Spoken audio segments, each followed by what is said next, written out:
அதுக்கும் ஆக்ஷன் எடுக்கிறீங்க.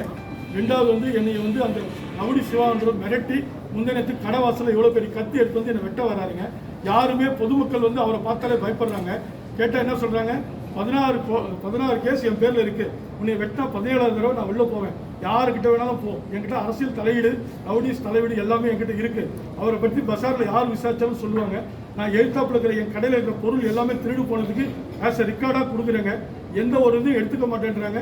என் கடையில் இருக்கிற சிசிடிவி கேமரா எல்லாத்தையும் உடச்சி பொருள் எல்லாத்தையும் களவாடிட்டு அவங்க சொல்கிறாங்க, நான் தான் எடுத்தேன், உன்னால் என்ன பண்ண முடியுமோ பண்ணு, எனக்கு ஆள் பலம், படை பலம், பணபலம் எல்லாமே இருக்குது, உன்னால் ஒன்றுமே பண்ண முடியாதுன்னு சொல்கிறாங்க. நான் கமிஷனர் ஆஃபீஸ்க்கு, ஏசி ஆஃபீஸ்க்கு, சிஎம் செல்லு எல்லாருக்கும் ரிப்போர்ட் அனுப்பிச்சிட்டாங்க. எல்லாருக்கும் அக்னாலஜ்மெண்ட் வந்துருச்சுங்க. ஒரு சிஎஸ்ஆர் காப்பி கேட்டேங்க, அது கூட தரமாட்டேன்றாங்க. உள்ளே போனால் என்ன சொல்கிறாங்க, நீ என்ன அவ்வளோ பெரிய ரவுடியா, நீ கேட்டவொடனே சிசிஆர் நான் தர முடியுமா அப்படின்னு சொல்லி காவல்துறை நிலையத்திலே சொல்கிறாங்க. காவல் நிலையத்தில் அவங்களுக்கு சப்போர்ட்டாக தாங்க ஆதரவு சொல்கிறாங்க. காவல் நிலையம் வந்து உங்கள் நண்பர் சொல்கிறாங்க. எந்த அளவுக்கு நண்பர் தெரியல, அதாவது பணம் இருக்கிறவங்களுக்கும் படை பலம் உள்ளவர்களுக்கு தான் நண்பர். எங்களை மாதிரி ஆளுங்களுக்கு நண்பர் கிடையாதுங்க. எங்களை மாதிரி ஆளுக்கு அழகடிக்கிறாங்க. எழுத்தாப்புல இருக்கிற கடைகளில் எந்த சிசிடிவி வாங்க மாட்டேன்றாங்க. எது கேட்டாலும் போங்கன்னு சொல்கிறாங்க. நானும் எவ்வளவோ மன உளைச்சல் இருக்கேன்.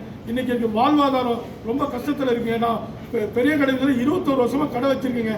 என்னால் இருக்க முடியல. நைட்டு நான் தூங்கி 5 நாள் ஆகுங்க, முடியலைங்க.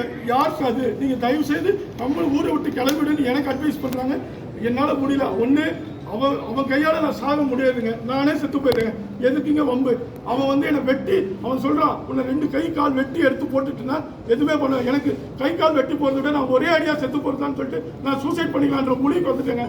தயவு செய்து என்னை யாராலையும் என்னை காப்பாற்ற முடியாது. ஏன்னா அவங்க படை பலத்தில் விட அவங்க பலம் பெரிய பலமாக இருக்கு. எனக்கு பலம் இல்லைங்க. நான் ஒரு சாதாரண ஒரு வியாபாரிங்க. என்னால் வந்து மீடியா கூட நான் சொல்லிட்டேங்க, யாருமே இதை எடுத்துகிட்டு கொண்டு போக மாட்டேன்றாங்க. எல்லாருக்கும் அவரை வந்து அரெஸ்ட் பண்ணி வச்சுருக்காங்க. அந்த அளவுக்கு பெரிய பலம் உள்ள அந்த ரவுடி சிவாங்க. என்னையே என்ன சொல்கிறாரு, இன்னும் 2 நாளில் உன்னை காலி பண்ணுறதா இல்லையா பாருன்னு சொல்லிட்டு பகிரங்கமாக சேலஞ்ச் கொடுக்குறாருங்க. பொதுமக்கள் எல்லாமே வேடிக்கை பார்க்குறாங்க. அவரை பார்த்தா எல்லாரும் பயப்படுறாங்க. நான் என்ன சொல்ல முடியும்? காவல் நிலையத்தில் சொன்னால் அவங்களும் அமைதியாக தாங்க இருக்காங்க. எனக்கு எந்த ஒரு நியாயமோ நீதியோ கிடைக்கிற மாதிரி தெரியலிங்க.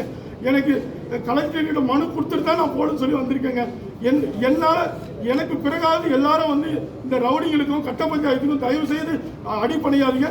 காவல் நிலையம் எங்களுக்கு தெய்வம்னு சொல்கிறாங்க. ஆனால் எந்த அளவுக்கு உண்மை தெரியல. எல்லா காவலர்களும் உண்மையான நல்லவங்களா, சில காவலாளிகள் தான் இந்த பேர் கெட்டு போகுது.